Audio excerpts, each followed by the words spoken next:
Hello friends, CB মেরিস্ট্রিম চ্যানেলে আমি তোমাদেরকে ওয়েলকাম জানাচ্ছি। তোমরা যারা ম্যাকআউট ইউনিভার্সিটি থেকে বিসিএ পড়ছো এবং 2026 সালে যারা মানে ফোর্থ সেমেস্টারে উঠবে, প্রথম কথা আমি তোমাদের বলে রাখি, তোমাদের থার্ড সেমেস্টারের পরীক্ষাটা 2025 ডিসেম্বরে স্টার্ট হয়েছিল। তোমাদের এই পরীক্ষা কমপ্লিট হয়ে গেছে আমি আশা করি। এটা আমি বলেছিলাম, তোমরা কিন্তু সময়টা অনেকটা বেশি পাচ্ছ, ডিসেম্বর মাসটাও তোমরা পাচ্ছ। তো এখন যাই হোক, 31 হয়ে গেছে, 1 জানুয়ারি হয়ে গেছে, এখন কিন্তু পড়া শুরু করে দেওয়াটা উচিত বলে আমি মনে করি। এবং ফোর্থ সেমেস্টারে তোমাদের তিনটে খুব ভাইটাল পেপার আছে কম্পালসারি পেপারের মধ্যে। ডেটাবেস ম্যানেজমেন্ট সিস্টেম আছে, অপারেটিং সিস্টেম আছে, আর সফটওয়্যার ইঞ্জিনিয়ারিং আছে। এই তিনটে পেপারই কিন্তু খুব ভাইটাল পেপার, এবং এদের সিলেবাসটাও অনেক বড়। ডেটাবেস ম্যানেজমেন্ট সিস্টেমটা তো বড়, কারণ এর মধ্যে তোমার ডেটাবেস ডিজাইন একটা পার্ট আছে, তারপরে এসকিউএল প্রোগ্রামিং পার্ট আছে। এসকিউএল ছাড়া আর আবার আমাদের পিএলএসকিউএল এরও একটা কিন্তু পার্ট থাকে।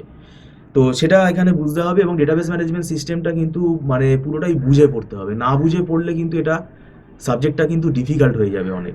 কেননা এর মধ্যে দেখো, ডেটাবেস ডিজাইন টেকনিকগুলো আছে, বিভিন্ন ড্রয়িং আছে, তারপর ইয়ার মডেল ডিজাইন আছে, রিলেশনাল অ্যালজেব্রা আছে, নর্মালাইজেশন আছে, ফাংশনাল ডিপেন্ডেন্সির ওপর কিন্তু অনেকগুলো অ্যালগোরিদিম আছে, ক্যানোনিক্যাল কভার কী করে বের করতে হয়, তারপর ডিকম্পোজিশন অ্যালগোরিদিম, নর্মালাইজেশনের ডিফারেন্ট অ্যালগোরিদিম। এছাড়া অপটিমাইজেশন টেকনিক শিখতে হবে, কি করে কোয়ারি অপটিমাইজ করতে হয়। তো এটা তোমাদের কিন্তু খুব মানে ডেপথে পড়তে হবে, এবং এটা মুখস্থ করে কিন্তু তোমার হবে না। এগুলো বুঝে পড়তে হবে, শিখতে হবে। না শিখলে পরীক্ষায় অ্যান্সার করা ডিফিকাল্ট হয়ে যাবে। আর সফটওয়্যার ইঞ্জিনিয়ারিং সাবজেক্টটা তো আমি এর আগেও তোমাদের বলেছি, এটা কিন্তু প্রজেক্ট বেস সাবজেক্ট। প্রজেক্ট যখন বানাবে তোমাদের মেজর প্রজেক্টে, কিন্তু এই সফটওয়্যার ইঞ্জিনিয়ারিং প্রিন্সিপালগুলোই তোমাদের অ্যাপ্লাই করতে হবে। কেন, তোমাদের একটা প্রজেক্ট রিপোর্ট তৈরি করতে হবে। তুমি যদি সফটওয়্যার ইঞ্জিনিয়ারিং ভালো করে না পড়ো, তাহলে সেটা কিন্তু তুমি বানাতে পারবে না। তো সেটা কিন্তু মাথায় রাখতে হবে। এবং সফটওয়্যার ইঞ্জিনিয়ারিংটা পুরোটাই কেস স্টাডিজ বেস কোয়েশ্চেন।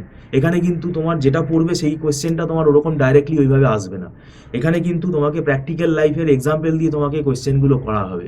সেইগুলোই তোমাকে কিন্তু সফটওয়্যার ইঞ্জিনিয়ারিং প্রিন্সিপাল অ্যাপ্লাই করে তোমাকে লিখতে হবে। এবং এখানে কিন্তু অনেক ড্রয়িং আছে, সেই ড্রয়িংগুলো কিন্তু আঁকা তোমাদের প্র্যাকটিস করতে হবে।